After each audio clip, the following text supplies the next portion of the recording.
Hey, how you doing? Justin here. Today I'm going to share with you my all-time favorite practice tool. It's just a little idea. It's psychology, really, more than practical guitar playing, but it's super duper effective. I first learned about it more than 30 years ago reading this book called The Inner Game of Music. This is actually the copy that I bought. It's got my old phone number in it and stuff. It's very well thumbed. This is a really great book. You should go and check it out. The Inner Game of Music by Barry Green and W. Timothy Galway. Go and have a read. It's great. A lot of it you have to read music and stuff, so for some of you it might find a little bit challenging to make full use of it. But this idea from the book, I think, is the most powerful little trick that's in it. For me, it's something that it really changed the way I practice. Now, the big deal for this little trick that I call the objective observer is that we're trying to remove the emotional relationship between us and what we play. Very often, it's anxiety and tension that causes us to make mistakes. To use this tool effectively, you're going to try to make the mistake. And there's two possible things that happen there. Thing one, it happens more often than not. So more than 50% of the time, the mistake goes away. Right? If you're like, what? That's not going to work for me. And then you'll try it and you go, well, it's just disappeared. If there's any sort of tension or anxiety around the thing that you're trying to work on and you try to make the mistake usually goes away or improves significantly at least. Right? So that's the first thing that can happen, which is great if that happens. The second thing that happens is you watch the mistake as an objective observer. So you're no longer involved with it. You're not criticizing yourself for getting it wrong or anything like that. You're just watching yourself and going, well, what's the mistake that's going on here? Why is this not working properly? And you really try and watch and listen and figure it out. And if you do that, you're most of the way there to fixing it because you now know what the problem is, so you can start trying to work on it. Because very often what happens, people start making a mistake or they can't do something and they're not exactly sure what's going wrong. They know that their scales are a bit sloppy, but they can't figure out what part of it. Is it the picking? Is it the finger? Is it finger placement? Whatever. So taking this approach and just really removing yourself from being emotionally involved with it and getting upset because you can't do it, particularly those of you that get frustrated at their own playing. If you're playing, you're like, oh, damn, I can't do this. And, classic internet stuff, people smashing up their guitars and all this silliness. You just got to remove yourself from that. And this idea of taking a step back and just watching yourself play is unbelievably powerful. So next time you're playing a song and you find a consistent stumbling block and you're not sure what's going on, see if you can be that objective observer. Take a little step back, release any of the frustration or upset that you're feeling that something's not quite going your way.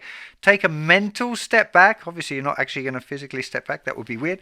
Take a mental step back. Forget all of that stuff and just be like somebody, like a teacher who's watching you play and see if you can spot the mistake. A common thing that I find is if I'm not able to see what the mistake is, it's usually because I'm playing it too fast. So if you're trying to go for a real fast passage that you can't quite get right and you can't see what's going on, the first step would be to slow it down.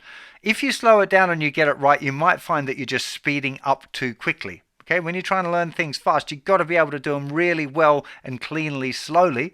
If you find that you slow it down a lot and you can do it, then gradually speed it up until you find that stumble, and then you'll be able to watch it and figure out what the stumbling block is, figure out what's technically going wrong, and you'll be able to fix it. Now, I've seen this work thousands of times, both with myself and when I was doing a lot of in-person lessons, that I'd use this psychology on the students to go, okay, make me the mistake. And they'd try and do it, and very often the mistake goes away. It's a really, really incredibly powerful tool. And remember, if you don't know what the mistake is, you're never going to fix it. Okay, maybe that's a bit strong. Only Siths deal in absolutes, right? So maybe you'll find another way around it. But nearly always, the mistake will go away, or you'll have a much clearer understanding of the thing that's going wrong, and you've got a better chance of fixing it. It might be stuff like one of your fingers is muting a string, or the fingering is not working, like your fingers are getting tangled up, so you might want to re-finger a particular passage. You might find that the pick isn't hitting the string in the right way or using the right up or down stroke, that you're not muting one of the strings and a string is ringing out accidentally. There's all of these different kinds of things. Being too far away from the fret so that it's buzzing or not ringing out clearly. They're the kind of things that you'll probably observe going wrong when you do this exercise.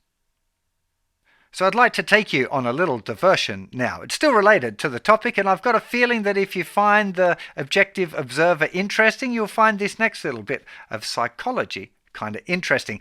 The psychotherapy name for this technique is called a paradoxical intention. It was coined by Viktor Frankl, an incredible mind, a psychologist who wrote a fantastic book called Man's Search for Meaning about his time in a Nazi death camp. It's in my top 10 books of all time. If you haven't read it, you might want to go and check it out. It's an incredible read. The reason I think it's worth touching on this stuff here is it's very often anxiety that hinders our performance, particularly when it comes to performing on stage. We get this stage fright, we get a fear of a mistake, we fear fearing the mistake because fear makes us nervous and tense, and that causes mistakes. It turns into a very, very vicious cycle. The key thing here, the key element, is that if we observe a fear rather than being overwhelmed by it, it gives us a chance to develop a proper perspective on what's going on. The fear of fear is often a problem for guitar players or musicians generally when you're performing. If you're trying to do a concert and you've got stage fright, you're feeling really nervous and really tense, you're not going to play as well as you would if you were just allowing yourself to get into the zone. We talk about this all the time when it comes to performance anxiety, about just really relaxing and just being in the moment, allowing yourself to be in the music rather than kind of on the edge of it. If you're really nervous, you're fighting with it all the time, it becomes... It's kind of uncomfortable to watch it. If somebody's really nervous when they're playing, you can feel it in the audience. It's weird. So you've got to try to find a way to relax when you play. Because of that, if you've experienced stage fright, which I have loads of times, once you've experienced it, you know that you don't want that. You don't want that fear. So it's possible to get into this really horrible feedback loop where you fear the fear. You get anxious about anxiety. What if I get nervous at that gig? I'm not going to play well and the people aren't going to like what I'm doing. It's real, that. And then, of course, by having the fear of the fear, you're creating the thing that you didn't want anyway. It's this really, really horrible little vicious cycle. And the way to break it is, well, there's two things. The paradoxical intention part is being able to go, right, I'm going to deliberately try and do that thing, which is the mistake idea. When you're deliberately trying to make the mistake, you can break that cycle. Very often when it's taught in psychology, it's combined with humor. That's part A. Part B is the objective observer thing of distancing yourself from the problem.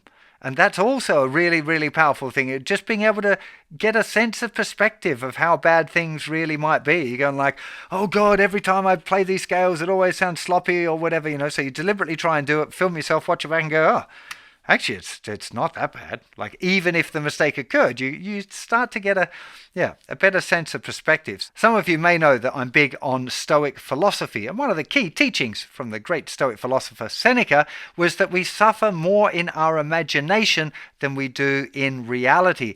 And this roots back to this idea of the fear of the fear. The fear is in our imagination. We're worried about what may be, not what actually is. Okay, we're worried about a situation that may never eventuate. Why would you put yourself in this mode of being, oh, what if I get nervous on stage? If you get nervous on stage, deal with that. Don't put yourself in this vicious cycle before you even get there and be afraid of the fear occurring. It's absolutely crazy. So trying to paint your own picture can be a really great way of dealing with this as well. For me, with doing live shows, if I'm feeling at all pumped or nervous, I've got a few other videos on this as well, but like I recognize all of the symptoms of nervousness as excitement. So instead of feeling if my tummy feels weird and my fingers are all sweaty, that means that I'm about to do a thing that I really love doing. So it's not like, oh, I'm all nervous. It's like, I'm about to do that thing. It's cool. But as well, I paint the picture. I don't sit and dwell at home that like, oh, I'm going to get nervous and I'm going to be all fumbly and I'm going to muck up these guitar parts.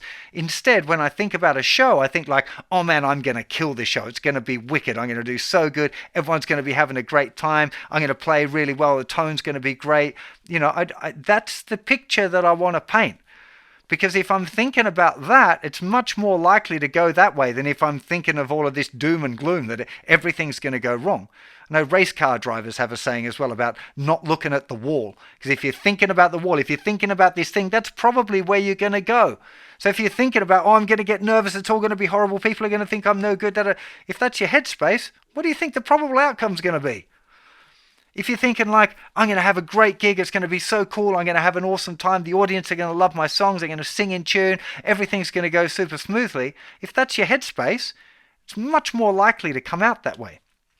And for some people it's hard, I get it, right? But trying as best you can to put yourself in that positive space. And if you get a negative thought, just go, hey, what are you doing there? I don't want that kind of thought, go away.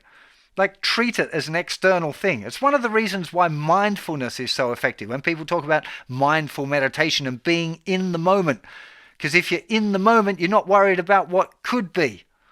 That's gone now. Relating it back to guitar things, a lot of times people worry about a passage that's coming up, a difficult bit. I used to have it for sure when I was on tour. There'd be certain sections that I know are a little bit challenging. So you'd be like, oh God, that section's coming up. But as soon as you get yourself into that frame of mind, the most likely scenario is that you're gonna make the mistake because you're worried about, you're thinking about this particular mistake happening. You're much better off worrying about it in the moment if something happens, rather than trying to be like, oh, this thing's going to happen, and then all of the point up to that mistake is going to be substandard as well.